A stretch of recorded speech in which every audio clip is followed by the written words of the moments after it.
നമസ്കാരം. ശിവ ടീച്ചറിൻ്റെ മലയാളം ക്ലാസ്സിലേക്ക് സ്വാഗതം. നമ്മളിന്ന് തകഴിയുടെ രണ്ടിടങ്ങഴി എന്ന നോവലിൻ്റെ ഒരു എക്സാം ബേസ്ഡ് റിവിഷനിലേക്ക് പോവുകയാണ്, ഡിഗ്രി ക്ലാസ്സിലേക്ക് വേണ്ടി. അപ്പോൾ ഈ ഒരു നോവലിൻ്റെ ഒരു പ്രത്യേകത, അല്ലെങ്കിൽ തകഴി ശിവശങ്കരപ്പിള്ള എന്ന എഴുത്തുകാരൻ കേരളത്തിൻ്റെ മോപ്പസാങ് എന്നറിയപ്പെട്ട എഴുത്തുകാരനാണ്. കുട്ടനാട്ടിൽ പണിയെടുക്കുന്ന കർഷക തൊഴിലാളിയുടെ ജീവിതത്തിൻ്റെ നേരനുഭവങ്ങളാണ് അദ്ദേഹത്തിൻ്റെ കൃതികളുടെ ഏറ്റവും വലിയ പ്രത്യേകത. കാലമാണ് എഴുത്തുകാരൻ്റെ മാറ്റ് പരിശോധിക്കുന്നതെന്ന് തകഴി ശിവശങ്കരപ്പിള്ള എല്ലായ്പ്പോഴും പറയാറുണ്ടായിരുന്നു. അപ്പോൾ അദ്ദേഹത്തിൻ്റെ തന്നെ രണ്ടിടങ്ങഴി എന്ന നോവലിനെ കുറിച്ച് ഈ ഒരു വാചകം തികച്ചും അന്വർത്ഥമാണ്. 1948 ഈ നോവൽ പുറത്തു വന്നത്. കുട്ടനാട്ടിലെ പണിയെടുത്ത് ജീവിക്കുന്ന കർഷക തൊഴിലാളികളുടെ ജീവിതത്തിൻ്റെ അവരുടെ പോരാട്ടത്തിൻ്റെ യഥാർത്ഥമായ ഒരു ചിത്രീകരണമാണ് ഈ നോവൽ അദ്ദേഹം നമുക്കായി നൽകുന്നത്. അപ്പോൾ അവിടെ ചൂഷിതരാണ് അവിടുത്തെ കർഷകർ. അവർക്കെതിരെ ചൂഷകർക്കെതിരെ, തങ്ങളെ ചൂഷണം ചെയ്യുന്ന ജന്മിമാർക്കെതിരെ പൊരുതുന്നതിൻ്റെ കഥ വളരെ കൃത്രിമത്വം ഒന്നുമില്ലാതെ നേരെ ചൊവ്വെ വളച്ചുകെട്ടില്ലാതെ നേരിട്ട് പറയുക എന്നുള്ള രീതിയാണ് അദ്ദേഹം സ്വീകരിച്ചിരിക്കുന്നത്. അപ്പോൾ ഈ ഒരു നോവലിൻ്റെ ലാളിത്യവും അതിൻ്റെ കഥാതന്തുവിൻ്റെ പ്രാധാന്യവും കൊണ്ട് തന്നെ ധാരാളം വിദേശ ഭാഷകളിലേക്ക് ഇത് വിവർത്തനം ചെയ്യപ്പെട്ടിട്ടുണ്ട്. ഇപ്പോൾ ഈ നോവലിലെ പ്രധാന കഥാപാത്രങ്ങൾ ചിരുതയും കോരനും ആണ്. ആ രണ്ടുപേരുടെയും കുടുംബങ്ങളുടെ കഥയാണ് ഇതിനകത്ത് ഏറ്റവും പ്രധാനമായി വരുന്നത്. ചിരുത കാളിപ്പറയിൻ്റെയും കുഞ്ഞാളി എന്ന് പറയുന്ന സ്ത്രീയുടെയും മകളാണ്. അപ്പോൾ ഇതിൽ ഒന്നാം ഭാഗം 1 മുതൽ 5 വരെയുള്ള ഭാഗങ്ങളാണ് ആദ്യ വീഡിയോയിൽ ഉൾപ്പെടുത്തിയിരിക്കുന്നത്. അപ്പോൾ 24ഓളം അധ്യായങ്ങളിലായിട്ടാണ് ഈ ഒരു നോവൽ എഴുതിയിരിക്കുന്നത്. അപ്പോൾ അന്ന് നമുക്ക് ഒന്നാമത്തെ ഭാഗത്തിലേക്ക് നമ്മൾ കടക്കുകയാണ്. അപ്പോൾ 8 തറയിൽ എന്ന് പറയുന്ന അതിൽ തറകളാണല്ലോ അന്നത്തെ കുടിലുകൾ. അപ്പോൾ അവിടെ പെണ്ണ് കാണൽ നടക്കുകയാണ്. അതായത് കാളിപ്പറയിൻ്റെയും കുഞ്ഞാളിയുടെയും മകളാണ് ചിരുത. അവളുടെ വീട്ടിൽ പെണ്ണ് കാണൽ നടക്കുകയാണ്. അപ്പം അന്നത്തെ കാലത്ത് ആ മാസത്തിൽ അത് 4ാമത്തെ ആളാണ് അവിടെ അവളെ പെണ്ണ് കാണാൻ വരുന്നത്. അന്നത്തെ കാലത്ത് പെണ്ണിനെ കല്യാണം കഴിക്കണമെങ്കിൽ പെണ്ണിന് കൊണ്ടുവന്ന് പണം കൊടുക്കണം. അപ്പോൾ പെൺപണം കൊടുക്കുന്ന രീതി നിലവിലിരുന്ന സമയമാണ് അത്. അപ്പോൾ അവിടുത്തെ ആ ഒരു ആദ്യ ഭാഗത്ത് തന്നെ പറയുന്നത് ചിരുതയുടെ വിവാഹത്തിനായി 4 പേര് ആ മാസം അവളെ കാണാൻ വന്നു. അതൊന്നും അവളുടെ അച്ഛനായ കാളിപ്പറയനെ പിടിച്ചില്ല. കാരണം അവർ കൊടുക്കാമെന്ന് പറഞ്ഞ പെൺപണം കുറവായിരുന്നു. അപ്പോൾ എന്തുകൊണ്ടാണ് ആ ചിരുത എന്ന പെണ്ണിന് വേണ്ടി അച്ഛൻ ഇത്രയധികം വാശി പിടിക്കുന്നതെന്നൊരു ചോദ്യം അവിടെ വരുന്നുണ്ട്. അതിൻ്റെ ഉത്തരം, നല്ല പെണ്ണാണ്, നല്ല വേലക്കാരി, നല്ല ആരോഗ്യവും, നല്ല ഒന്നാന്തരം വേലക്കാരിയാണ് ചിരുത. അപ്പോൾ അവൾ പറിച്ച് നടാനാണെങ്കിൽ, അതായത് ഞാറ് പറിച്ച് വയലിൽ നടാനാണെങ്കിലും പായൽ തപ്പാനാണെങ്കിലും എന്നല്ല, പുഞ്ചപ്പാടത്തെ ഏത് ജോലിക്ക് അവളെ ജയിക്കാൻ ഒരു കിടാത്തി ഇല്ല. മാത്രമല്ല അവളെപ്പോലെ നല്ലപോലെ കൊയ്യാൻ അറിയാവുന്ന ഒരു പെണ്ണും ആ നാട്ടിലില്ല. നല്ല പാടശേഖരത്തിൽ ഒരു നിരയിൽ രാവിലെ അരിവാളുമായിട്ട് അവൾ ഇറങ്ങിയാൽ കറ്റ കുത്താൻ സമയത്ത് മാത്രമേ അവൾ നിവരുകയുള്ളൂ. അത്രയ്ക്ക് നിരന്തരമായി പണിയെടുക്കാൻ യാതൊരു മടിയുമില്ലാത്തൊരു പെൺകുട്ടിയാണ്. ഇരുവശവും അങ്ങനെ ഒന്നാന്തരം കറ്റകൾ വരിവരിയായി കിടക്കുക. അതായത് അരിഞ്ഞെടുത്ത വളരെ താഴ്ത്തി അരിഞ്ഞ് കറ്റകൾ അട്ടിയായി അടുക്കി വെക്കുന്ന ഒരു ജോലിക്കാരിയാണ് അവൾ. പാടത്തെ വേല മാത്രമല്ല, വീട്ടിൽ വന്നു കഴിഞ്ഞാൽ വീട്ടു ജോലിക്ക് സമർത്ഥയാണ്. അപ്പം ഇങ്ങനെയുള്ള ഒരുവളെ കിട്ടിയാൽ പണിയെടുക്കുന്ന മറ്റൊരുവന് സുഖമായി ജീവിക്കാം. അപ്പം മകൾക്ക് വേണ്ടി ഒരുപാട് ആണുങ്ങൾ അവളെ ചോദിക്കാനായി വന്നു തുടങ്ങിയപ്പോൾ അവൾ വിലപിടിപ്പുള്ള ഒരു ചരക്കാണെന്ന് അവിടെ തന്തയ്ക്ക് തോന്നി. അതുകൊണ്ട് എത്ര സംഖ്യ ചോദിച്ചാലും അയാൾക്ക് കിട്ടുമെന്ന് തോന്നിയതുകൊണ്ടാണ് അയാൾ മറ്റുള്ളവരോട്, വരുന്ന ചെറുക്കന്മാരോട് ഒരുപാട് പണം ചോദിച്ചുകൊണ്ടിരുന്നത്. പിന്നെ അയാൾക്ക് രണ്ടാമതൊരു കാര്യം കൂടെ ഉണ്ട്. അതായത് അവൾ പെട്ടെന്ന് ഈ വീട്ടിൽ നിന്ന് കല്യാണം കഴിച്ച് പോവുകയാണെങ്കിൽ അവിടുത്തെ കാര്യങ്ങൾ കുഴയും. അപ്പോൾ അവളെ കല്യാണം കഴിപ്പിച്ച് അയക്കുന്ന കാലം ഒന്ന് നീട്ടിക്കൊണ്ടു പോകാനാണ് കാളിപ്പറയാൻ ശ്രമിക്കുന്നത്. പക്ഷെ അവളുടെ അമ്മ കുഞ്ഞാളിക്ക് ഇത് സഹിയിട്ട് തുടങ്ങിയിരുന്നു. കാരണം ആര് വന്നാലും അവരെ പിണക്കി അയക്കുന്നതായിട്ടാണ്, അവളുടെ അച്ഛൻ പിണക്കി അയക്കുന്നതായിട്ടാണ് അമ്മയ്ക്ക് തോന്നിയത്. അപ്പോൾ അന്ന് വന്ന നീലമ്പേരൂരുകാരൂടെ പിരിഞ്ഞു പോയപ്പോഴേക്കും കുഞ്ഞാളിക്ക് ഭയങ്കരമായ ദേഷ്യം വന്ന് അവൾ വഴക്കുണ്ടാക്കാൻ തുടങ്ങി. ഇങ്ങനെ വരുന്നവരെ പിണക്കി അയച്ചാൽ മതിയോ, എന്നാ ഭാവിച്ചാണ് കിടാത്തി ഇങ്ങനെ നിന്നാൽ മതിയോ എന്ന് അവൾ ചോദിക്കുന്നു. അപ്പോൾ കാളിക്ക് ദേഷ്യം വന്നു. കാരണം അയാളാണ് ഗൃഹനാഥൻ, അയാൾക്ക് ചില അധികാരങ്ങളുണ്ട്. അയാൾ പറഞ്ഞു എനിക്ക് അറിയാം വേണ്ടത് ചെയ്യാൻ. അപ്പോൾ അവർ തമ്മിൽ അതിൻ്റെ പിണക്കമായി. അപ്പോൾ അച്ഛൻ പറയുകയാണ്, കാളി പറയുകയാണ്, പെൺപണവും നെല്ലും ശരിക്ക് മേടിക്കാതെ ഞാൻ കിടാത്തീനും കൊടുക്കില്ല. അത് മാത്രമല്ല, എനിക്ക് ചോദിക്കുന്നത് തന്നിട്ട് കൊണ്ടുപോകുന്ന കിടാത്തനെയാണ് ഞാൻ നോക്കി ഇരിക്കുന്നത്. അപ്പോൾ കാളിപ്പറയന് ദേഷ്യം വന്നു. ഭാര്യ തിരിച്ച് മറുപടി പറയുമ്പോൾ ഒരു ചിരവത്തടിയെടുത്ത് അവളെ അടിക്കാൻ ശ്രമിക്കുകയാണ്. അവളങ്ങ് മാറിക്കളഞ്ഞു. അന്ന് കാളിപ്പറയനും കുഞ്ഞാളിപ്പറയും തമ്മിൽ തീരാത്ത വഴക്കായിരുന്നു. എന്നിട്ട് കാളിപ്പറയൻ പോയിട്ട് തിരിച്ചു വന്നപ്പോഴും ആ വഴക്ക് വർദ്ധിക്കുകയാണ് ചെയ്തത്. അപ്പോൾ കുഞ്ഞാളിയുടെ കുടുംബത്തേക്ക് അയാൾ കുറ്റം പറഞ്ഞു. അല്ലെങ്കിൽ നിന്റെ കുടുംബം ചീത്തകളാണെന്ന് പറഞ്ഞു. അപ്പോൾ കുടുംബത്തെക്കുറിച്ച് പറഞ്ഞപ്പോൾ കുഞ്ഞാളിക്ക് സഹിച്ചില്ല. കള്ളു കുടിച്ചോണ്ട് വല്ലതും പറഞ്ഞാലുണ്ടല്ലോ എന്ന് പറഞ്ഞു. അങ്ങനെ വഴക്ക് വീണ്ടും വർദ്ധിക്കുകയാണ്. അപ്പം ചിരുത ഇടപെട്ടു. കാരണം അമ്മയ്ക്കൊന്ന് നാക്ക് വായി കിടക്കത്തില്ല, അപ്പം തോന്നിയത് പറയട്ടെ എന്ന് പറഞ്ഞു. അപ്പോൾ തൻ്റെ പേരിലാണ് വഴക്കെങ്കിൽ ഇനി വഴക്ക് കൂടണ്ടെന്ന് അവൾ പറഞ്ഞു. അപ്പോൾ അടുത്ത ദിവസം അവൾക്ക് വേറൊരു വിവാഹാലോചന വന്നു. അതാണ് വെളുത്തയുടെ മകൻ കോരൻ. അപ്പോൾ കോരന് 3-4 പേരുമായിട്ടാണ് വന്നത്. അപ്പോൾ വന്നപ്പോഴേ കാളിപ്പറയൻ വളരെ ഗൗരവം പിടിച്ചിരിക്കുകയാണ്. കാരണം അയാൾക്ക് മകളുടെ ആ ഒരു മൂല്യം അനുസരിച്ചുള്ള പണം ചോദിക്കണമല്ലോ. ആരും ഒന്നും മിണ്ടിയില്ല. അപ്പോൾ കോരൻ പതുക്കെ ആ കുടിലിൻ്റെ അകത്തേക്ക് നോക്കിയപ്പോൾ അടുപ്പിൻ്റെ ചുവട്ടിൽ നിന്ന് ചിരുത വന്നൊന്ന് മന്ദഹസിച്ചതായിട്ട് ചിരിച്ചതായിട്ടൊക്കെ തോന്നി. അപ്പോൾ ഇവർ തമ്മിൽ അങ്ങോട്ടും ഇങ്ങോട്ടും സൗഹൃദ സംഭാഷണം വന്നവർ തമ്മിൽ നടക്കുകയാണ്. അപ്പോൾ വന്ന കാലം നിൽക്കാതെ ഇരിക്കാൻ പറഞ്ഞ് അവിടെ ഇരുത്തി. അപ്പോൾ ഇവിടെ കാളി പറയുകയാണ്, ഇവിടെ വലിയ ചിലവാണ്, ദിവസം പെണ്ണ് കാണാനെന്ന് പറഞ്ഞ് 5-6 പേര് വരും എന്ന് പറഞ്ഞു. അപ്പോൾ ചിരുത മുറുക്കാൻ വെട്ടിയുമായിട്ട് വന്ന് അവളുടെ മുഖം ലജ്ജ കൊണ്ട് പ്രകാശിക്കുന്നു. കോരൻ്റെയും ചിരുതയുടെയും കണ്ണുകൾ തമ്മിൽ പരസ്പരം ഇടഞ്ഞു. അപ്പോൾ അവിടെ കാളിപ്പറയൻ അധികൃതരും തമ്മിൽ സംസാരിക്കുകയാണ്. അത് അവസാനം കല്യാണത്തിൽ ചെന്ന് അവസാനിച്ചു. കോരന് ചിരുതയെ കല്യാണം കഴിക്കണം. അപ്പോൾ കാളിയുടെ മുഖം അയാൾ ഒന്നുകൂടെ ഒന്ന് വീർപ്പിച്ചു വെച്ചു. ഗൗരവമൊക്കെ ഭാവിച്ചു. ഞാൻ പറയുമ്പം അണക്ക് ആൻറ്റോർക്ക് പിടുത്തമില്ല, എനിക്ക് പെൺപണം ശരിക്ക് കിട്ടാതെ പെണ്ണിന് ഞാൻ കൊടുക്കത്തില്ല എന്ന് അയാൾ തീർത്ത് പറഞ്ഞു. 10 പറ നെല്ലിനും 10 രൂപയ്ക്കൊന്നും പെണ്ണിനെ തരില്ല. പെൺപണം തരാതെ പെണ്ണിനെ കൊണ്ടുപോകാനല്ല വന്നതെന്ന് കോരൻ്റെ കൂട്ടരിൽ ഒരാൾ പറഞ്ഞു. പെൺപണത്തിനൊരു മര്യാദയൊക്കെ ഒന്നുമില്ല. അപ്പോൾ അയാൾ ചോദിക്കുകയാണ്, ആ പഴയകാല തുകയ്ക്കൊന്നും പെണ്ണിനെ കിട്ടില്ല. അപ്പോൾ കോരൻ്റെ ആളുകൾ പറയുന്നു, പെൺപണത്തിനൊക്കെ ഒരു മര്യാദയില്ലേ, കൂടുതലൊന്നും ചോദിക്കാനൊന്നും പറ്റില്ലല്ലോ, മര്യാദ ചോദിക്കാനാണോ നിങ്ങൾ വന്നത്? ഇങ്ങനെ 2 കൂട്ടരും തമ്മിലൊരു ചെറിയ വഴക്കായപ്പോൾ കോരൻ ചിരുതയെ നോക്കി. അവളും വളരെ ഉത്കണ്ഠയോടെ നിൽക്കുകയാണ്. അവൾക്കാണെങ്കിൽ ഈ കോരനെ വളരെ ഇഷ്ടവുമാണ്. അപ്പോൾ എന്തിനാണ് അങ്ങോട്ടും ഇങ്ങോട്ടും പിണങ്ങുന്നതെന്ന് കോരൻ പറഞ്ഞു. എന്നിട്ട് ചോദിച്ചു, അച്ഛാ നിങ്ങൾക്ക് എത്ര തുക പൊൻപണം വേണം? അത് കേട്ടപ്പോൾ ചിരുതയ്ക്ക് ഭയങ്കര സന്തോഷമായി. കാരണം ഇങ്ങനെ ഒരു പുരുഷൻ ആദ്യമായിട്ടാണ് അവിടെ അച്ഛനോട് നേരിട്ട് ചോദിക്കുന്നത്. കാരണം അന്നത്തെ കാലത്ത് കല്യാണാലോചനയ്ക്കായിട്ട് മുതിർന്നവരുമായിട്ടൊക്കെ പോകുമ്പോൾ അവരാണ് ഇതൊക്കെ സംസാരിക്കേണ്ടത്. കോരൻ്റെ ഈ പ്രവൃത്തി കോരൻ്റെ ചിറ്റപ്പന് പിടിച്ചില്ല. പെണ്ണ് കാണാൻ വന്ന ചെറുക്കൻ പെൺപണത്തെക്കുറിച്ച് പറയാൻ അധികാരമില്ല. അപ്പോൾ ഈ കീഴ്നടപ്പ് അനുസരിക്കാത്ത ഈ ചെറുക്കൻ ധിക്കാരമാണെന്ന്. അപ്പോൾ അയാൾ പറഞ്ഞു, എന്നാൽ പിന്നെ നീ അങ്ങ് പെണ്ണ് നിശ്ചയിച്ചോ, ഞങ്ങൾ പോവുകയാണെന്ന് പറഞ്ഞ് എണീറ്റു. ചിറ്റപ്പൻ എഴുന്നേറ്റ് നടന്നു കഴിഞ്ഞു. അപ്പോൾ കാളി പറഞ്ഞു, പെണ്ണിനെ തരണമെങ്കിൽ 50 രൂപ 25 പറ നെല്ലും തരണം. അപ്പോൾ പെൺപണം അവിടെ കാളി പറഞ്ഞത് ചിരുതയ്ക്ക് എത്രയാണ്? 50 രൂപയും 25 പറ നെല്ലും. കോരൻ്റെ ചിറ്റപ്പൻ തിരിഞ്ഞു എന്ന് പറഞ്ഞു, എന്താണ് ഈ പറയണത്? ഇത് എവിടുത്തെ ന്യായമാണ്? ഉത്തരം പറഞ്ഞില്ലേ വയറ് വീർത്ത് പൊട്ടി. ഈ കിടാത്തിട, അതായത് ചിരുതയുടെ അമ്മയെ കൊണ്ടുവന്നപ്പോൾ നീ ഇത്ര തുക പൊൻപണം കൊടുത്തു എന്ന് അയാൾ തിരിച്ച് ചോദിച്ചു. അപ്പം കാളിക്കാൻ ഉത്തരം ഉണ്ടായിരുന്നു, അവളുടെ അമ്മയെപ്പോലെയല്ല ചിരുത ഈ കിടാത്തിയെ വേണമെങ്കിൽ നീ പണം തന്നേ പറ്റൂ. ആ സംഖ്യയുടെ വലിപ്പം കോരനെ നടുക്കി. അപ്പോഴും അവൻ നോട്ടം വഴി ചോദിക്കുകയാണ് അവളുടെ ഉത്തരം എന്താണെന്ന്. അവന് താങ്ങാൻ കഴിയുന്നതല്ല ഈ ഒരു തുക. അപ്പോൾ ഇത് കുറയ്ക്കണമെന്ന് അപേക്ഷിച്ച കാളി എന്തായാലും അത് പറ്റില്ല എന്ന് പറയുകയും ചെയ്യും. ഇതിനേക്കാൾ തുക കൊടുത്ത് ഇവളെ കൊണ്ടുപോകാൻ ഇവിടെ ആളും ഉണ്ട്.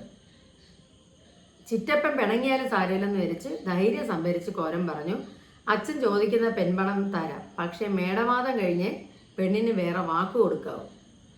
അത് കേട്ടപ്പോൾ ഒരു ആട്ടാണ് അവന് കിട്ടിയത്. അത് കിട്ടിയത് ചിറ്റപ്പനിൽ നിന്നാണ്. കോരൻ നടുങ്ങിപ്പോയി. കാരണം കോരൻ തന്നെ ഇങ്ങനെയൊക്കെ നിശ്ചയിക്കാനാണെങ്കിൽ എന്തിനാണ് തങ്ങളെ കൂടെ കൊണ്ടുവന്നതെന്നാണ് ചിറ്റപ്പൻ ചിന്തിക്കുന്നത്. കാളി പറയാൻ അതൊന്നും സമ്മതിച്ചില്ല. പ്രായമായ പെണ്ണിനെ അങ്ങനെ വീട്ടിൽ നിർത്തിക്കൊണ്ടിരിക്കാൻ പറ്റില്ല. ആര് താൻ പറയുന്ന സംഖ്യ തന്ന് പെണ്ണിനെ കെട്ടിക്കൊണ്ടുപോകാൻ വരുന്നു, അവൾക്ക് അവളെ കല്യാണം കഴിച്ച് കൊടുക്കും എന്നാണ് കാളി പറയാൻ തീർത്തു പറഞ്ഞത്. എങ്കിലും ചിരുതയുടെ വിശാലമായ കണ്ണുകൾ കോരൻ ആശ നൽകി. മേടമാസം വരെ അവൾ കാത്തിരിക്കും എന്നവന് മനസ്സിലായി. അങ്ങനെയാണ് 1ാമത്തെ അധ്യായം തീരുന്നത്. ഇനി 2ാമത്തെ ചാപ്റ്ററിലേക്ക് കിടക്കാം. ചിരുതയെ വേൾക്കാൻ അവിടെ ആരെല്ലാം ചെല്ലുന്നുവെന്ന് കോരൻ അറിയുന്നുണ്ട്. കോരൻ അന്വേഷിക്കുന്നുണ്ട്. അപ്പം ചിലരെല്ലാം സമ്മതിക്കുന്നു, ചില കല്യാണം ഉറയ്ക്കുന്നു, പിന്നീട് ഉറപ്പിക്കുന്നില്ല. അപ്പം അവൾ കാണുമ്പോഴെല്ലാം തന്നോട് ഇഷ്ടമുള്ളവളായിട്ടാണ് കോരന് തോന്നുന്നത്. അവിടെ നിന്ന് പെൺപണമൊക്കെ പറഞ്ഞ് പിരിയാൻ നേരത്ത് അവളുടെ നോട്ടവും ചിരിയും കണ്ടപ്പോൾ തന്നെ അവൾക്ക് ഇഷ്ടമാണെന്ന് അവന് തോന്നിയിരുന്നു. പിരിയാൻ നേരത്ത് അവൾ എന്തോ ആംഗ്യം കാണിച്ചതായിട്ടും കോരൻ ചിന്തിക്കുന്നു. പക്ഷെ ഇനി അവിടെ ഒരു വേറൊരു പ്രശ്നം നടക്കുന്നുണ്ട്. അതായത് അവിടെ ചാത്തൻ എന്നൊരു ചമ്പക്കുളത്തുകാരൻ ചാത്തൻ അവിടെ കുഞ്ഞാളി പറകി, അതായത് ഇവളുടെ അമ്മയെ സ്വാധീനിച്ചിരിക്കുകയാണ്. സംഖ്യ കുറഞ്ഞാലും അവന് പെണ്ണിനെ കൊടുക്കണമെന്നാണ് അവൻ്റെ ഒരു ആവശ്യം. ചിരിതയാണെങ്കിൽ അതിന് അനുകൂലമായിട്ടോ പ്രതികൂലമായിട്ടോ ഒന്നും പറഞ്ഞിട്ടില്ല. ചാത്തനാണെങ്കിൽ ഒന്നിടവിട്ട ദിവസങ്ങളിൽ അവരുടെ കുടിയിലേക്ക് പോകുന്നുണ്ട്. ആകപ്പാടെ കോരൻ ധർമ്മസങ്കടത്തിലായി. അപ്പം അവൻ ഓർക്കുകയാണ്, കഴിഞ്ഞ മേടത്തിൽ അവനും അവളും അടുത്തടുത്ത വയലുകളിൽ നിന്നാണ് കൊയ്തത്. ഒരേ നിരയിലാണ്, അടുത്തടുത്ത നിരകളിൽ നിന്നാണ് കൊയ്തത്. അപ്പോൾ എന്ത് വർത്താനം പറഞ്ഞാലും അവൾ കുടുകിടാന്ന് ചിരിക്കുന്ന ഒരു പെൺകുട്ടിയാണ്. അത്താഴത്തിന് എന്ത് കറി വെച്ചാലും അവനും കൂടെ കൊടുക്കും. അവൾ കറ്റ കെട്ടി വെക്കുന്നതിന് കാണാൻ നല്ല, അതായത് നെല്ല് കൊയ്തെടുത്തിട്ട് കെട്ടി വെക്കുന്നത് കാണാൻ നല്ല ഭംഗിയാണ്. അവൾ എല്ലാവരെക്കാളും കൂടുതൽ ജോലി ചെയ്യുന്നവളാണ്. അപ്പോൾ അവളുടെ മടിയിൽ നിന്ന് മുറുക്കാനെടുത്ത് ഇവന് മുറുക്കിയിട്ടുണ്ട്. അപ്പോൾ അവളെ കല്യാണം കഴിക്കൂ എന്ന് അന്നേ കോരൻ തീർച്ചപ്പെടുത്തിയതാണ്. അപ്പോൾ അവനോട് വർത്തമാനം പറയുമ്പോൾ അവളൊന്നും മന്ദഹസിക്കാതെ ഒരു ഉത്തരവും പറയുന്നില്ല. ഒരു ലജ്ജ അവളിൽ നിന്ന് പുറപ്പെടുന്നവൻ കാണുമായിരുന്നു. പിന്നെ അവളുടെ നുണക്കുഴികൾ, ഇതൊക്കെ അവന് വളരെ ഇഷ്ടപ്പെട്ടതായിരുന്നു. അപ്പോൾ എന്തായാലും ആ കൊയ്ത്തിന് അന്ന് ചാത്തനും ഉണ്ടായിരുന്നു. ചാത്തനും അവളെ നോട്ടമിട്ടിരുന്നു എന്ന് കോരന് തോന്നിയിട്ടുണ്ട്. അപ്പോൾ തള്ളയാണെങ്കിൽ ചാത്തന് സപ്പോർട്ടും ചെയ്യുന്നുണ്ട്. ഇനിയിപ്പോൾ തനിക്ക് വേണ്ടി അവൾ കാത്തിരിക്കുകയാണെങ്കിലും പിതാവിൻ്റെ ആജ്ഞ അവൾ ചെറുത്തു നിൽക്കുമോ എന്നൊക്കെ അയാൾ ചിന്തിക്കുന്നു. 50 രൂപയും 25 പറ നെല്ലും. അപ്പം വലിയ സംഖ്യ കൊടുത്ത്, ഇത്രയും വലിയ സംഖ്യ കൊടുത്ത് ആരും പെണ്ണ് കെട്ടിയതായിട്ട് അവൻ കേട്ടിട്ട് പോലുമില്ല. ഇനി മേടമാസത്തേക്ക് ആ തുക ഉണ്ടാക്കാം എന്ന് തന്നെ വിചാരിക്കാം. പക്ഷേ കർക്കിടകത്തിലും മിഥുനത്തിലും ഒക്കെ എന്ത് ചെയ്യും എന്ന് അവൻ ചിന്തിക്കുന്നു. പല പ്രകാരം 50 രൂപ 25 പറയും നെല്ലും ഉണ്ടാക്കിയാലും പിന്നെയും ചിലവ് ഒരുപാടുണ്ട്. സദ്യയുണ്ട്, പെണ്ണിന് ഉടുപ്പുകെട്ടുകൾ വാങ്ങിക്കണം, പെണ്ണിൻ്റെ തള്ളയ്ക്ക് പുടവ വാങ്ങണം, പെണ്ണിൻ്റെ അമ്മാച്ചന്മാർക്ക് മുണ്ട് വാങ്ങണം, കരയോഗത്തിന് പിടിപ്പണം കൊടുക്കണം. ഇങ്ങനെ ഒരുപാട് ചിലവുകൾ അല്ലാതെ ഉണ്ട്. അപ്പോൾ ഏത് വിധേന ആ സംഖ്യ ഉണ്ടാക്കാൻ അവൻ തീരുമാനിച്ചു. അപ്പോൾ അവന് കോരൻ അവൻ്റെ അപ്പൻ വെളുത്തയുമായിട്ട് ആലോചിച്ചു. അപ്പോൾ വെളുത്ത പറഞ്ഞു, നീ എവിടെയെങ്കിലും ചെന്ന് കടം വാങ്ങിക്കോ, പക്ഷെ ഇപ്പോൾ നമ്മൾ ജോലി ചെയ്യുന്ന ആ തമ്പ്രാനോട് ചോദിച്ചിട്ട് വേണം, ആ തമ്പ്രാൻ്റെ ചോറാണ് നിന്റെ തടി, ആ തമ്പ്രാനോട് ചോദിച്ചിട്ട് വേണം നീ കാര്യങ്ങൾ തീരുമാനിക്കാൻ. അപ്പം വെളുത്ത ആ വൃദ്ധനായ പറയന് ഒരുപാട് കഥകൾ പറയാനുണ്ട്. വെളുത്ത കോരൻ്റെ തള്ളയെ കെട്ടിയത് വലിയ തമ്പുരാനുള്ള സമയത്താണ്. അപ്പം അന്ന് ആ കല്യാണത്തിന് എല്ലാ ചെലവുകളും വലിയ തമ്പുരാൻ തന്നെ ചെയ്തു. അതിനപ്പുറം വെളുത്തയുടെ തള്ളയെ അയാളുടെ തന്ത കൊണ്ടുവന്നതും അങ്ങനെ തന്നെ. തലമുറകളായി അറക്കൽ വീട്ടുകാരും വെളുത്തയുടെ കുടുംബമായിട്ട് വളരെ ബന്ധമുള്ള കാര്യം അദ്ദേഹം വീണ്ടും പറയുകയാണ്. കോരൻ അവൻ്റെ പെണ്ണിനെ കൊണ്ടുവരുന്നതും തമ്പുരാൻ്റെ പണവും നെല്ലും കൊണ്ടാകണം. പക്ഷേ അന്നത്തെ പോലെ വാരിക്കോരി കൊടുക്കാൻ അറക്കൽ തറവാടിന് ഇപ്പം കഴിയില്ല. അന്നത്തെ കാലത്തെ സമൃദ്ധി ഇന്ന് അവർക്കില്ല. അവർക്ക് ഒരുപാട് നിലവും പുരയിടവും ഇല്ല. അപ്പോൾ വേറൊരിടത്തുകൂടെ വേലയ്ക്ക് പോകേണ്ടതിൻ്റെ ആവശ്യം അത് വെളുത്ത അവനോട് പറഞ്ഞു. അപ്പോൾ കോരൻ അറക്കലെ തമ്പുരാനെ പോയി കണ്ടു. അവിടെ വെളുത്ത ഉണ്ടായിരുന്നു. അപ്പോൾ തമ്പുരാൻ അവനെ കൈ ഒഴിഞ്ഞു. അയാൾക്ക് കൂടുതലായിട്ടൊന്നും കൊടുക്കാൻ തന്നെ ഇല്ല. അപ്പോൾ എവിടെയെങ്കിലും ചെന്ന് കടം കൊണ്ടുപോകാൻ അയാൾ പറഞ്ഞു. കാരണം അവിടുത്തെ പണിയും കൂടെ ചെയ്യണം എന്നേ ഉള്ളൂ. അങ്ങനെ കടം കിട്ടുന്ന സ്ഥലത്തെക്കുറിച്ചുള്ള അന്വേഷണമായി. അപ്പോൾ പെണ്ണിനെ ചിറ്റപ്പൻ പറഞ്ഞു, മറ്റേ പെണ്ണിനെ കെട്ടാനാണെങ്കിൽ നിനക്ക് ഞാൻ കൂട്ടില്ല എന്ന് പറഞ്ഞു. അപ്പോഴും ചിരിതയുടെ തറയിൽ അവരുടെ കുടിലിൽ ചില സംഭവങ്ങൾ ഉണ്ടായിരുന്നു. അതെല്ലാം കോരൻ അപ്പോഴപ്പോഴും അറിയുന്നുണ്ടായിരുന്നു. കുഞ്ഞാളിയും കാളിയും തമ്മിൽ വഴക്കായി അവർ തല്ലുകൂടുകയൊക്കെ ചെയ്യുന്ന കാര്യമൊക്കെ അയാൾ അറിഞ്ഞു. ചിരിതയെ ചാത്തന് കൊടുക്കണമെന്നാണ് കുഞ്ഞാളിയുടെ നിർബന്ധം, അവളുടെ അമ്മയുടെ നിർബന്ധം. അവൾ പെണ്ണാണെങ്കിൽ ആ കാര്യം നടത്തുമെന്നാണ് അമ്മ പറയുന്നത്. അപ്പം കാളി പറഞ്ഞു, എന്തായാലും പെൺപണം ശരിക്കും വാങ്ങിയിട്ട് ഞാൻ മോളെ കൊടുക്കും. അങ്ങനെയാണ് അച്ഛനും അമ്മയും തമ്മിൽ തർക്കം. അപ്പോൾ എവിടെ നിന്നെങ്കിലും പണവും നെല്ലും ഉണ്ടാക്കാൻ കുഞ്ഞാളി ചാത്തനോട് പറഞ്ഞു. ചാത്തന് ഓണപ്പണിയിൽ ഏർപ്പെട്ട് കടം വാങ്ങി പണം കൊണ്ടുവരാനുള്ള തിടുക്കത്തിലാണ്. അവൻ ഓടി നടക്കുന്നത് കോരനും അറിയുന്നുണ്ടായിരുന്നു. കോരന്റെ ശ്രമങ്ങൾ ചാത്തനും അറിയുന്നുണ്ടായിരുന്നു. അപ്പോൾ പെണ്ണിന്റെ അഭിപ്രായം എന്താണെന്ന് ഇവര് ചിന്തിക്കുകയാണ്. തള്ളയും തന്തയും കൂടെ നിശ്ചയിക്കുന്ന കല്യാണം നടത്തുകയെ പെണ്ണിന് നിവൃത്തിയുള്ളൂ. കോരന് ഈ ശ്രമമൊക്കെ കഴിഞ്ഞ് പണം ഉണ്ടാക്കി കൊണ്ടുവരുമ്പോൾ അവൾക്ക് ഇഷ്ടമല്ല എന്ന് പറഞ്ഞാലോ എന്നൊക്കെയുള്ളൊരു ചിന്ത അവൻ്റെ മനസ്സിലുണ്ട്. അപ്പോൾ തള്ളയും തന്തയും കൂടെ വഴക്ക് കൂടിയപ്പോൾ ഇവൾ എന്തുകൊണ്ട് അവളുടെ മനസ്സ് തുറന്നു പറഞ്ഞില്ല. അപ്പോൾ അയാൾക്ക് അതിലൊരു നിരാശയായി. എന്തായാലും കോരൻ ഊർജിതമായി പണം അന്വേഷിക്കുകയാണ്. അങ്ങനെ കോരൻ്റെ സ്നേഹിതൻ കുഞ്ഞപ്പി കൈനഗിരിയിൽ ഒരു വലിയ കൃഷിക്കാരൻ്റെ പണിയിൽ ഏർപ്പെട്ട് 15 കൊല്ലമായി കഴിയുന്നുണ്ട്. പുഷ്പവേലിയിൽ ഔസേപ്പ് എന്നാണ് അയാളുടെ പേര്. അവിടെ ചെന്ന് കടം ചോദിക്കാൻ കുഞ്ഞപ്പി കോരനോട് പറയുന്നു. അപ്പോൾ ഒരു വലിയ പുഷ്പവേലിയിലെ ഔസേപ്പിൻ്റെ വീട്ടിലെത്തിയപ്പോൾ അതൊരു വലിയ കൃഷിക്കാരൻ്റെ വീടാണെന്ന് കോരന് ബോധ്യമായി. അവിടെ 6 വള്ളം ഇറ്റിക്കുന്ന എഞ്ചിനുണ്ട്. പിന്നെ 10-20 കട്ട കുത്താൻ ഉപയോഗിക്കുന്ന വലിയ വള്ളങ്ങളുണ്ട്, മല പോലുള്ള 4 കച്ചിപ്പുരകൾ, വൈക്കോലിന്റെ പുരയുണ്ട്, എരുമ, പോത്ത് എന്ന് വേണ്ട എല്ലാ കാര്യം. അപ്പൊ ജോലിക്ക് ഒരിക്കലും കുറവ് വരില്ല എന്ന് കോരന് തോന്നി.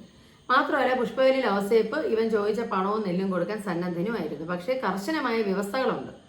ആണ്ടിൽ 180 ദിവസം ജോലി ചെയ്യണം. ഒരു ദിവസത്തെ കൂലി 2 ഇടങ്ങഴി നെല്ലാണ്. ഓണത്തിനോ മകത്തിനോ വാവിനോ വിശേഷിച്ചൊന്നും കൊടുക്കില്ല. കൊയ്ത്ത് കാലത്ത് 1 ഇടവട്ട ദിവസം ഓരോ കറ്റ ചെലവിന് കൊടുക്കും. 11 പദം കൊയ്ത് മെതിച്ച് വാങ്ങിക്കൊള്ളണം. തീർപ്പോ കുത്തുപദമോ പിടിപ്പദമോ അങ്ങനെയുള്ള അതൊന്നും ഇടയ്ക്കുള്ളതൊന്നും കൊടുക്കില്ല.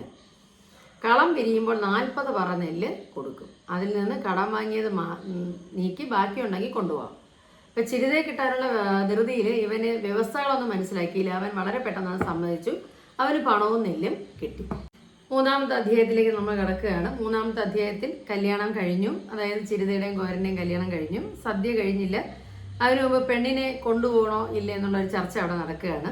പെണ്ണിനെ കൈയോടെ കൊണ്ടുപോകാനാണ് കോരൻ തീർച്ചപ്പെടുത്തിയിരിക്കുന്നത്. അതൊക്കില്ലെന്ന് കാളിപ്പറയനും പറഞ്ഞു.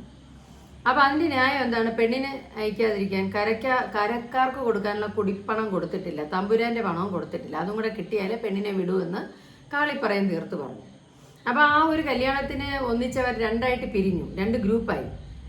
ആ സംഖ്യ ഉടനെ കൊടുക്കേണ്ടതാണെങ്കിലും പെണ്ണിനെ ഇവൻ്റെ കൂടെ വിടാതിരിക്കുന്നത് തെറ്റാണെന്ന് കുറച്ച് പേര്, അല്ലാതെ ന്യായമാണെന്ന് മറ്റു കുറച്ച് പേര്. അപ്പോൾ ഒരാൾ അതിനിടയിൽ കൂട്ടിയിട്ടെന്ന് ചോറിന് മുകളിൽ കമ്പ് കുത്തിയിട്ട് ഈ വഴക്കൊക്കെ കഴിഞ്ഞിട്ട് ചോറിട്ടാൽ മതിയെന്ന് പറഞ്ഞു. ചിരിതയുടെ ഹൃദയം പൊട്ടി. കാരണം ഇങ്ങനെ ഒരു വിവാഹ ദിവസം ഇത്രയും വലിയ പ്രശ്നം ഉണ്ടാവുകയാണോ, ചോര ചിന്തലിൽ ഇത് അവസാനിക്കുമോ എന്നൊക്കെ അവൾ ചിന്തിച്ചു. അവളുടെ അച്ഛനോട് അവൾക്ക് വിരോധം തോന്നി. ലഹള മൂത്ത് ഭർത്താവും അച്ഛനും കൂടെ എന്തെങ്കിലുമൊക്കെ ആപത്ത് അവർക്ക് പിണഞ്ഞാലോ എന്നവൾ ചിന്തിച്ചു. അച്ഛൻ ഇന്നല്ലെങ്കിൽ നാളെ ആ പണം കിട്ടുകയില്ല, ഇന്ന് തന്നെ കൊണ്ടുപോകണമെന്ന് ഭർത്താവ് നിർബന്ധം പിടിക്കുന്നു. 4 നാൾ കഴിഞ്ഞ് കൊണ്ടുപോയാൽ പോരെ. പക്ഷെ ആരും അവരവരുടെ നിർബന്ധം കൈവെടിയുന്നില്ല എന്നവൾ ചിന്തിച്ചു. ആരും ആരെയോ ഒന്ന് അടിച്ചു. അപ്പോൾ കോരൻ പറഞ്ഞു, ഞാൻ ഇന്ന് പെണ്ണിനെ കൊണ്ടുപോകുന്നില്ല എന്ന് പറഞ്ഞു. പെട്ടെന്ന് ഒരു നിശബ്ദത. അവളുടെ ചിരിതയുടെ ഉള്ളു തണുത്തു. അവൾ ഭർത്താവിനെ നോക്കി. അപ്പോൾ അവൻ വീണ്ടും പറയുകയാണ്, ഞാൻ ഇന്ന് പെണ്ണിനെ കൊണ്ടുപോകണില്ല. അപ്പം ചിരിതയ്ക്ക് സന്തോഷമായി. കാരണം വഴക്കുണ്ടാകാതെ അന്നത്തെ ദിവസം കഴിയണം എന്നുള്ളതായിരുന്നു അവളുടെ ചിന്ത. കാളിപ്പറയൻ്റെ ശബ്ദമാണ് അതാ ന്യായം. അപ്പോൾ തോറ്റത് വരൻ്റെ കൂടെ വന്നവരാണ്. ഇപ്പോഴും തീരുമാനം വരൻ്റേതായിരുന്നു. അപ്പോൾ അവർക്ക് തോറ്റു. അവരൊന്ന് മഞ്ഞളിച്ചു. അപ്പം വരൻ അല്ലെങ്കിൽ കോരൻ ചെയ്തത് ശരിയായില്ല എന്നവർ പറഞ്ഞു. അപ്പോൾ അവരെല്ലാം കൂടെ ഇറങ്ങി. എന്നാലെ കൊണ്ട് ഞങ്ങൾ പോവുകയാണ്. അപ്പോൾ വേറൊരുത്തൻ പറഞ്ഞു, ഒരുത്തൻ ഇവിടെ നിൽക്കല്ലോ, ഒരുത്തൻ പോലും നിൽക്കരുത്, ഇവൻ തനിയെ തീരുമാനങ്ങൾ എടുക്കുകയാണ്, നമുക്ക് പോകാമെന്ന് പറഞ്ഞ് അവർ ഇറങ്ങുകയാണ്. ഇപ്പോൾ ഇത് കോരൻ തൻ്റെ ജീവിതത്തിലെ മറ്റൊരു പ്രതിസന്ധി ഘട്ടത്തെ നേരിടുകയാണ്. അവൻ്റെ സ്വന്തക്കാരും ബന്ധുക്കളും ഒക്കെ ഇറങ്ങി പോവുകയാണ് കല്യാണ വീട്ടിൽ നിന്ന്. ജയത്തിൻ്റെ ലഹരി പിടിച്ച കാളി വിളിച്ചു പറഞ്ഞു, എന്നാലെ കൊണ്ടല്ല. അപ്പോൾ കാളിയാണ് അവിടെ ജയിച്ചത്, പെണ്ണിൻ്റെ അച്ഛൻ എന്ന നിലയിൽ. അപ്പോൾ കാളി പറഞ്ഞു, എന്നാലെ കൊണ്ട് എല്ലാവരും പോവിൻ, ഏന്തറയിൽ കല്യാണത്തിന് ഇവിടെ വഴക്കും അലങ്കാലോ ഒന്നും പാടില്ല, ചൂലുകൾ പേടിപ്പിക്കാതെ പോകാൻ പറഞ്ഞു. അപ്പം വരൻ്റെ ആളുകളോട് വധുവിൻ്റെ പിതാവ് പറയുന്ന വാക്കുകളാണിത്. അപ്പോൾ അവരെല്ലാവരും കൂട്ടത്തോടെ ഇറങ്ങി. കുഞ്ഞപ്പി പോലും എൻ്റെ കോരൻ്റെ കൂട്ടുകാരനെ കുഞ്ഞപ്പി പോലും നിന്നില്ല. പോകരുതെന്ന് അപേക്ഷിക്കാൻ അവൻ്റെ നാക്ക് പൊങ്ങിയതുമില്ല. ആരെങ്കിലും 2 പേര് നിന്നാൽ മതിയായിരുന്നു. പക്ഷേ അച്ഛൻ വെളുത്തേയും കൂടെ പൊക്കളഞ്ഞു. അവസാനം കോരൻ പ്രതിമ പോലെ നിൽക്കുന്ന കണ്ടപ്പോൾ ചിരിതയ്ക്ക് ദേഷ്യം വന്നു ആരോട്? അവളുടെ പിതാവിനോട്. ഇങ്ങനെയാണോ തന്തമാർ മക്കളെ വിവാഹം ചെയ്ത് അയക്കുന്നത്? സ്നേഹിക്കുന്ന തന്തയുടെ ലക്ഷണം ഇതാണോ എന്നൊക്കെ അവൾ ചിന്തിച്ചു. കല്യാണത്തിന് വന്നവരെ ആട്ടിപ്പായിക്കുകയും ചെയ്തു. അപ്പോൾ ഇത് തൻ്റെ ജീവിതകാലം മുഴുവൻ തനിക്കൊരു വിഷമം ഉണ്ടാക്കുന്ന കാര്യമാണല്ലോ എന്ന് അവൾ ചിന്തിക്കുന്നു. കോരൻ നോക്കിയപ്പോൾ അവിടെ ആരുമില്ല, വേണ്ടപ്പെട്ടവരെല്ലാം പോയി കഴിഞ്ഞു. പക്ഷെ പെട്ടെന്ന് അടുത്തേക്ക് ഒരാൾ വന്ന് അവൻ്റെ കൈ പിടിച്ചു. അത് ചാത്തനായിരുന്നു. ചിരിതയെ കല്യാണം കഴിക്കാൻ ആഗ്രഹിച്ചാണ് ചാത്തൻ. എന്നിട്ട് പറഞ്ഞു, എല്ലാത്തിനും കുശുമ്പ ചങ്ങാതി, താൻ വിഷമിക്കാതെ എന്ന് ചാത്തൻ കോരനോട് പറയുന്നു. കോരൻ ചാത്തനെ കെട്ടിപ്പിടിച്ച് കരഞ്ഞു. അങ്ങനെയാണ് 3-ാമത്തെ അധ്യായം അവസാനിക്കുന്നത്. ഇനി 4-ാമത്തെ അധ്യായത്തിലേക്ക് നമ്മൾ കടക്കുകയാണ്. 4-ാം അധ്യായത്തിൽ അപ്പോൾ അവിടെ പിന്നീട് ആ പ്രശ്നങ്ങളെല്ലാം കഴിഞ്ഞു. കോരനും ചിരിതയും അവരുടെ കുടിലിൽ അവരുടെ സ്നേഹവും ശൃംഗാരവുമായിട്ടൊക്കെ കഴിയുകയാണ്.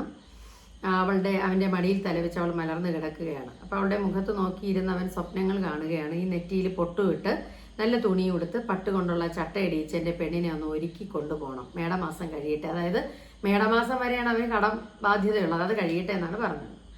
അപ്പോൾ ചിരിതയുടെ ആഗ്രഹം മറ്റൊന്നാണ്, അവനൊരു കുപ്പായവും നേരിയതും ഇട്ട് നടക്കണം, അവൾക്ക് പിന്നാലെ നടക്കണം. കോരൻ പറഞ്ഞു, അങ്ങനെ നമുക്ക് 2 പേർക്കും കൂടെ ആലപ്പുഴയിൽ പോയി സിനിമ കാണാം. സിനിമ കാണാൻ അവൾക്കും ആഗ്രഹമുണ്ട്. അവൾ സിനിമ കണ്ടിട്ടില്ല. ഒരു ചട്ട, ഒരു കുപ്പായം, ഒരു ആലപ്പുഴ യാത്ര.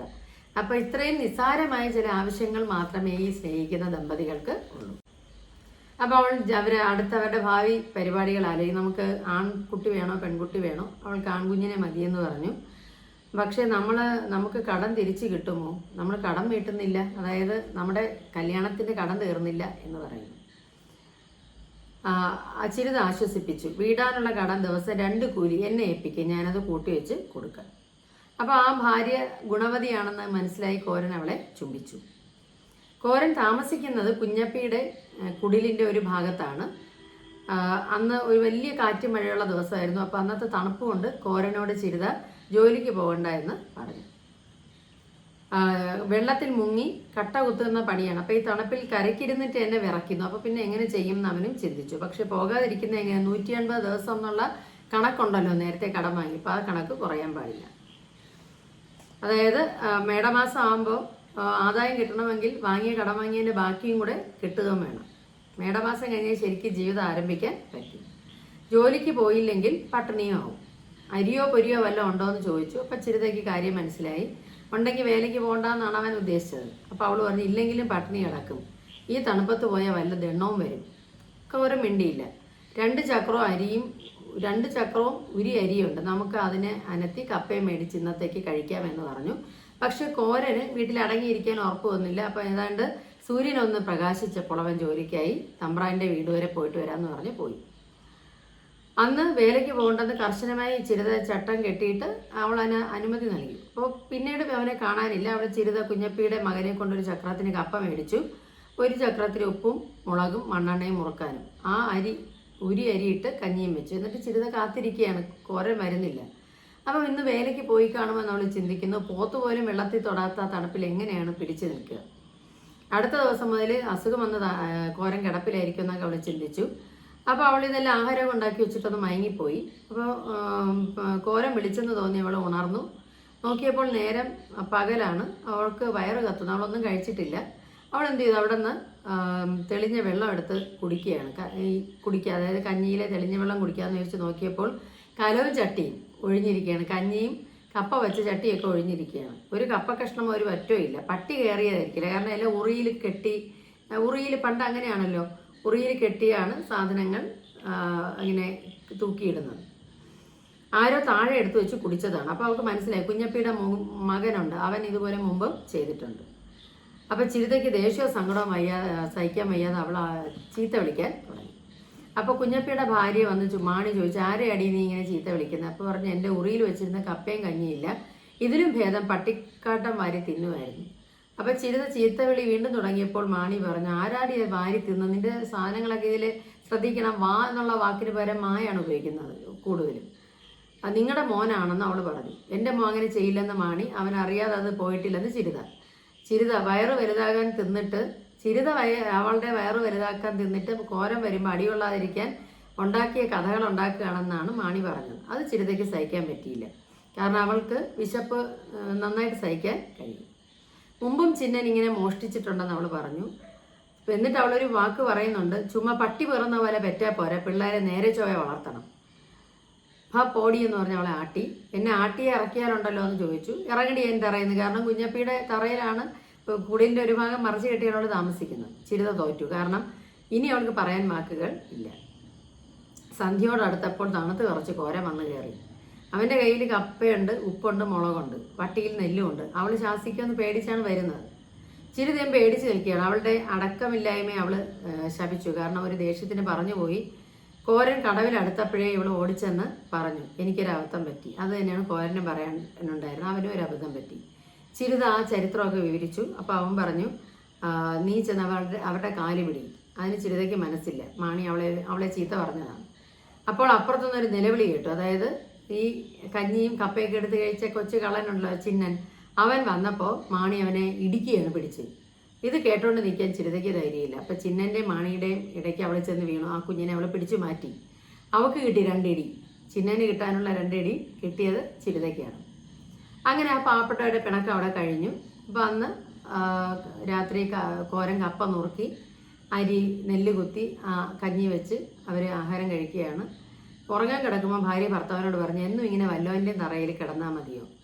അപ്പോൾ തമ്പ്രാൻ എന്നോട് പറഞ്ഞു ഒരു തറ കുത്തിപ്പൊക്കി പെര വെച്ചോളാൻ പറഞ്ഞു. അതിന് സമയമുടെ അല്പനേരം ഓർത്ത് കിടന്നിട്ട് ചിരിത പറഞ്ഞു, എന്നും മേലെ കഴിഞ്ഞ് വരുമ്പോൾ ഒരു മള്ളം കട്ട ഇറക്കി നികത്തണം, പിന്നെ കൊട്ടിലും കെട്ടണം. അതായത് അവന് ഓർക്കാനുള്ളത് ഇനി മേടമാസത്തിലേ അത് പറ്റൂ. അവളുടെ ആവശ്യം എന്തായിരുന്നു?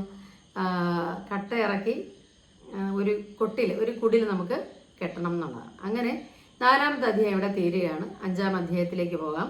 ഇപ്പോൾ കോരൻ്റെ തറ ജലനിരപ്പിന് മുകളിൽ അപ്പോൾ ഒരു തറ കെട്ടിപ്പൊക്കി നിലാവുള്ള രാത്രിയിലും അവൻ മുങ്ങിക്കുത്തുകയാണ്. അതായത് തറ കെട്ടുക എന്നുള്ളതാണ് അവൻ്റെ ലക്ഷ്യം. ഇപ്പോൾ കോരൻ്റെ പണിയെക്കുറിച്ചാണ് ഇവിടെ 5ാം ഭാഗത്തിൽ ആദ്യം പറയുന്നത്. നിലാവുള്ള രാത്രിയിൽ പോലും അവൻ മുങ്ങി കുത്തി ഈ മണ്ണ് കൊണ്ടുവന്ന് അവിടെ നിറയ്ക്കുകയാണ്. 15 തൈയെങ്കിലും വയ്ക്കാൻ പറ്റിയ വലിപ്പത്തിൽ അവൻ്റെ തറ പൊങ്ങിയിരിക്കുന്നു. തുലാമാസമായി പുറമേലിക്ക് നേരെ കണ്ട് പുറമേലിക്ക് നേരം അപ്പം കൃഷിക്കാരെല്ലാം ഒരുമിച്ച് കൂടുന്ന തുലാമാസത്തിലാണ്. അന്ന് സദ്യയുണ്ട്. അന്ന് 10 പേർക്ക് ഒരു കുടം കള്ളുണ്ടായിരുന്നു. പിന്നെ 10 വേലക്കാരുടെയും പെണ്ണാളുകളും ഉണ്ടായിരുന്നു. അപ്പോൾ എല്ലാവരും അതെല്ലാം കുടിച്ചു. കോരന് മതിയായി. ഒരു പാത്രം കൂടെ അപ്പോൾ അവർ തമ്മിൽ അന്നത്തെ ദിവസം എല്ലാവരും കൂടെ ഒത്തുകൂടിയിരിക്കുകയാണ്. ചേനൻ കോരൻ്റെ കൈ പിടിച്ചു, കുഞ്ഞപ്പി കാലിന്. കോരൻ സമ്മതിച്ചു പോയി. അപ്പോൾ ഇതെല്ലാം നോക്കിയിരുന്ന് രസിക്കുകയാണ് പെണ്ണുങ്ങൾ. എല്ലാവരും കൂടെ കോരനെ കുടിപ്പിക്കുകയാണ്. അപ്പം ബഹളത്തിനിടയിൽ മാണി പറഞ്ഞു, ചിരിത എല്ലാവരും കൂടെ എൻ്റെ പറയനെ കുടിപ്പിച്ച് പഠിപ്പിക്കുക. നിനക്ക് കിടക്കപ്പുറത്ത് എല്ലാവരും കൂടെ നിൻ്റെ പറയനെ കുടിപ്പിക്കുകയാണ്. നിനക്ക് കിടക്കപ്പുറത്ത് ഇല്ലാതെ വരുന്ന രാത്രിയിൽ കുടിയും കഴിഞ്ഞ് കയറി വരും, നീ ആ തെല്ല് കൊള്ളേണ്ടെന്ന് പറഞ്ഞു. 2 പാത്രം കള്ള് ചിരിതയുടെ അകത്തും കിടന്നു. അന്ന് അങ്ങനെയാണല്ലോ, സ്ത്രീ പുരുഷ വ്യത്യാസമില്ലാതെ ഇതൊക്കെ ആസ്വദിക്കുന്ന ഒരു സമൂഹമായിരുന്നു. അവളുടെ വയറ്റിലും 2 പാത്രം കള്ള് കിടന്ന് നുരയുന്നുണ്ടായിരുന്നു. അതൊക്കെ ചെയ്യുന്നത് നിങ്ങളുടെ രേം പറയാൻ എത്ര കുടിച്ചാലും പോന്ന് പറയത്തില്ല. അതായത് അപ്പം അവൾ പറഞ്ഞ മറുപടി എന്താണെന്നറിയാം? മാണിയോട് പറഞ്ഞത്, അത് നിന്റെ പറയാനാണ് നിന്നെ കുടിച്ചിട്ടിരിക്കുന്നത്, എൻ്റെ പറയാൻ എന്നെ ഉപദ്രവിക്കാറില്ല എന്ന് പറഞ്ഞു. ഇത് അവൾക്ക് മാണിക്ക് നാണക്കേടായി. വഴക്കിലിടപെട്ടു. അടി മാണി, നിന്റെ നാക്കുമായി കിടക്കത്തില്ലയോടി. കോരൻ ചിരിതയെ വിലക്കി. അങ്ങനെ 2 പെണ്ണുങ്ങളെയും 2 ഭർത്താക്കന്മാർ ചേർന്ന് വിലക്കുകയാണ്. എങ്കിലും മാണിക്കും ചിരിതയ്ക്കും പിന്നെയും പറയാനുണ്ടായിരുന്നു. ചേനൻ്റെ പെണ്ണാളും ഒക്കെ ഉണ്ടായിരുന്നു. ഇവരെല്ലാവരും കൂടെ മധ്യസ്ഥ. അങ്ങനെ ആ സംസാരം വീണ്ടും ഉയർന്നു. നെറിമുറയില്ലാത്തത് നിനക്ക്. പാതിരാന്നും വെളുപ്പാങ്കലൊന്നും ഒക്കെ ഇല്ലാതെ മുള്ളത്തേ കയറി പറയാനുമായിട്ട് നടക്കുന്നതും നട്ടുച്ചയെന്നും തന്തയൊന്നും ഇല്ലാതെ അതൊന്നും ഞാൻ പറയുന്നില്ല. അതായത് നീയാണ് നിന്റെ പറയനെയും കൊണ്ട് എല്ലായിടത്തും ചുറ്റി നടക്കുന്ന വള്ളത്തിൽ കയറി. നട്ടുച്ചയൊന്നും ഇല്ല, നിങ്ങൾക്ക് രാത്രിയൊന്നുമില്ല. ചിരിതയ്ക്ക് ദേഷ്യം വന്നു. അത് പറയാനും പറയുകയാണെങ്കിൽ അങ്ങനെയൊക്കെയാണ്, ഇഷ്ടമാണെങ്കിൽ ഞങ്ങൾ അങ്ങനെയൊക്കെ ചെയ്യുന്നതാണ്. അപ്പോൾ ഇത് മറ്റൊരു പുലയത്തി പറയുകയാണ്, എടി മാണിക്കിടാത്തി നീ ഒന്ന് അടങ്ങ്, ഇത് കല്യാണം ഇപ്പം കഴിഞ്ഞ ചെറുപ്പക്കാരല്ലേ, അവരങ്ങനെ അങ്ങ് ജീവിച്ചോട്ടെ എന്ന് പറയും. അപ്പോൾ അതിനും മാണി പറയുന്നത്, നമുക്കൊരു ഒളിവും മറയൊക്കെ ഉണ്ടായിരുന്നു പണ്ടത്തെ കാലത്ത്, ഇവർക്കതൊന്നും ഇല്ല. അപ്പോൾ ഇവർ തമ്മിൽ വീണ്ടും ഈ പെണ്ണുങ്ങൾ തമ്മിൽ സംസാരിക്കുന്നു. അത് കഴിഞ്ഞ് ഇവർ ഈ സംസാരം നടക്കുമ്പോൾ അപ്പുറത്ത് ഇവരുടെ ആണുങ്ങൾ തമ്മിലുള്ള സംസാരം എങ്ങനെയായിരുന്നു? ഈ പറയരും പുലയരും ഇല്ലെങ്കിൽ എങ്ങനെയാണ് പുഞ്ചക്കണ്ടം കൃഷി നടക്കുന്നത്? അതൊരു ചോദ്യമായിരുന്നു. പുഞ്ചപ്പാടത്തെ വേലകൾ ചെയ്യാൻ പറയരും പുലയരുമേ ഉള്ളൂ എന്നൊരു ചിന്ത അന്ന് ഉണ്ടായിരുന്നു. അന്യ നാട്ടുകാർ ശ്രമിച്ചിട്ടുണ്ട്, പക്ഷെ സാധിച്ചിട്ടില്ല. അപ്പോൾ വേറൊരാൾ പറയണം, നമ്മളുണ്ടെങ്കിൽ നമ്മൾ വേല എടുത്തില്ലെങ്കിൽ എന്ത് ചെയ്യും? നമ്മൾ പട്ടിണിയാവും എന്ന് മറ്റൊരാൾ പൂരിപ്പിച്ചു. തമ്പ്രാക്കന്മാരും പട്ടിണിയാവുമെന്ന് ചേനൻ അഭിപ്രായപ്പെട്ടു. അപ്പോൾ ഈ കണ്ട നാടെല്ലാം പട്ടിണിയാന്ന് പറഞ്ഞവർ ചിരിക്കുകയാണ്. ഈ തമ്പ്രാക്കന്മാർ, കോരൻ പറയുന്നൊരു അഭിപ്രായം ശ്രദ്ധേയമാണ്. ഈ തമ്പ്രാക്കന്മാർ താമസിക്കുന്ന കാണായ പറമ്പെല്ലാം പറയാനാണ് വെള്ളത്തിൽ നിന്ന് കുത്തിപ്പൊക്കിയത്.